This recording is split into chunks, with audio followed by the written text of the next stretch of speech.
Did you know that eating lunch at your desk, especially if you're eating and working at the same time, may be the thing that is keeping you from reaching your goals? Why is it that something so minuscule, so one little tiny thing could be so far reaching? We're going to talk about that, but more importantly, we're going to talk about how to change it. Welcome, I'm Sheri Traxler with Nourish Your Life, author of Go Forward, 28 Days to Eat, Move, and Enjoy Life God's Way. This is National Nutrition Month, so we're talking all things healthy eating. And I am super excited about this one in particular because it is a game changer for so many of my clients, and it may be the game changer for you in reaching your health and wellness goals. So what is it about eating at your desk, and especially eating and working, or even eating and Netflixing, or eating and doing anything that totally absorbs you or mostly absorbs you outside of your food? Why is that such a big deal? Well, number one, we do know, research is very clear that on average we eat 10% more calories when we eat distracted than we need. So that, for a lot of people, just focusing on their food at lunch and focusing on their food at dinner instead of multitasking, that's a game changer if weight management is a goal for them. Also, from a lunchtime standpoint, I just want you to picture this. If I'm sitting here eating a sandwich, eating something else, working on some emails, whatever, I'm not getting a brain break that I need to be able to be relaxed and productive in the afternoon. Same thing for you. So it is super important, even if you're eating at your desk, maybe you don't have a break room, maybe your situation is such that, okay, it's freezing cold outside, so you're not going to go outside and eat, and the only place to eat inside is literally at your desk. At least shut down. At least go ahead and focus on the food.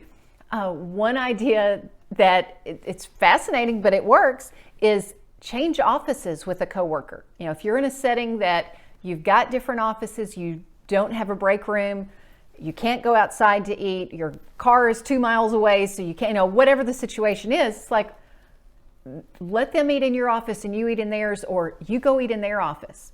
That way you don't have your stuff around you thinking of what you need to do, or notifications pinging at you that I need to focus on this, I need to get something else done.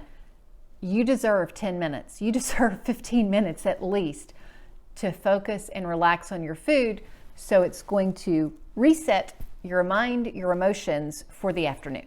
So what do you do instead? Well, number one is pick a pleasant setting.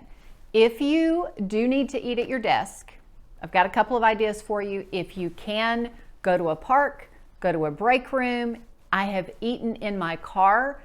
Specifically, I've had to eat in a parking lot before, but I was like, oh, there's a single tree over there, so I go park in front of it, so I've got a little bit more pleasantness. I'm going to show you a few things that you can do. We're using a real plate. This is like one of those picnic plates, but this is still better than eating out of a styrofoam carton. If you bring your lunch, which is, I am definitely all for that, within your lunch box that you have, you can just keep one of these or have one of these at your work that then you can rinse off. If you are working from home, go ahead and get out the nice plates. Go ahead and get out the china. Maybe not your fancy china, but at least, good china, whatever that makes you feel like I'm really having a meal. And guys, I'm going to show something that the ladies might go, oh, this is great. Then I've got a guy version of this too. Whenever I eat in my car, I keep these two things in the car. You can use a breakfast tray. You can use a hardboard placemat. This is something I painted, and it's just a hardboard canvas that I painted. And I keep this in the back seat, in the pocket of the back seat, so that when I'm having to eat out in my car, I've got something nice that can put a little plate on. And then this is where I got really fancy. This is about as fancy as I get. Is I found this gorgeous tea towel from Yves Delormis, I think is how it's pronounced. And it's just got the Eiffel Tower on it. And it just reminds me, there are cultures in the world that really focus on having their food be an experience. So even if I'm eating in my car, I want to be reminded to savor my food and have it be an experience. Okay, guys, I get that you're probably not going to have a Paris tea towel, but maybe even an old Goff towel. Just something that sets it apart from, let's eat out of a styrofoam container, or let's just grab a sandwich as we're running and doing something else. 10 minutes, 15 minutes. Do something that says, this is my time. This is my meal time. I'd mentioned the cultures. Well, this is not the only culture. Paris is not the only culture where this happens. One of my clients came to me so excited after a lunch meeting that she had with a company from Chile, and that, there are so many cultures around that really get savoring food very different than the culture I grew up with. So she said this was going to be a kind of a hot topic meeting. It was going to be intense business. But before this, it was a long business meeting that started with a lunch. She said they had the lunch brought in, was put around the table, and she was expecting it to be like a normal American lunch meeting where we dish up the food, we start eating, and we start diving into all the topics and arguing a bit around the table and stuff. She's like, that's not what they did. Probably the first 20, 30 minutes, they focused on the food. They were having conversation about the food. They were talking about, oh, that's really great seasoning. Did you try this? And all of this, and oh, my grandmother used to make that, and whatever. So that by the time they got to talking business, people were in a good mood. They were satisfied. They had connected with each other as human beings, and it made the meeting go much smoother, and they got a lot more done without emotional drama because of that. So I challenge you that if you've got some business meetings that start with food, spend the first few minutes actually focusing on the food and having conversation around that. And then, of course, do that in your home where you're not talking about the craziness in the world, whatever's going on that day for people. Initially start off talking about the food. What do you do for distraction, though? If you are eating alone, sometimes it can be like, I just want to feel like I'm getting something done. Another one of my clients, he does not like just eating because he says, I don't feel like I'm being productive. When you track productivity, you're going to find, yes, that you actually get more done when you take those few minutes break. But if you don't want to have that feeling of, I'm just sitting here wasting time, I'm not getting anything done, pick some lighter distraction. If you're with someone, have that conversation I was just talking about. If you are alone, people watch. Or watch nature. Do something that is not fully absorbing like work or TV or movies would be.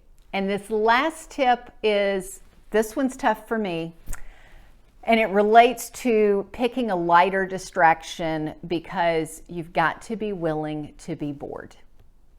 And this actually works in our favor as intuitive eaters, because one of the reasons that we overeat that 10% I mentioned at the beginning is because we aren't bored. We are eating and enjoying whatever the distraction is. We don't notice when we have passed the point of I'm no longer hungry, and so we keep eating. And if I'm bored while I'm eating, as much as I hate it, if I'm bored while I'm eating, I'm going to stop eating when I'm no longer hungry so I can do something more interesting. I've also read, and I've experienced this myself, that if you allow yourself to truly get hungry, not famished, not a 2 on that intuitive eating scale, but a 3, if you're truly hungry, those first few bites, you're going to be wanting to eat.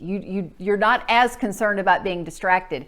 It's when you're more of, moving up closer to neutral, you've gotten to a 4 on the scale now, and it's, oh, I'm not as hungry. That's when you're looking for something to entertain you. Well, at least I am. That's when I'm looking for something to entertain me. And that's typically a sign to me that I'm starting to get satisfied. I'm ready to put my food away and get on with life. So here's my challenge to you. I've given you several ideas. Pick one of them, try it this week, and then let me know in the comments how it went. You can email me as well, sheri@theveryolife.com. I look forward to hearing how you implement this, what you're enjoying about doing it, trying it, being willing to be bored a little bit. And also let me know if you are as productive or even more so. Thanks for subscribing. Remember to click that notification bell. And until next time, find your unique path and fulfill your potential.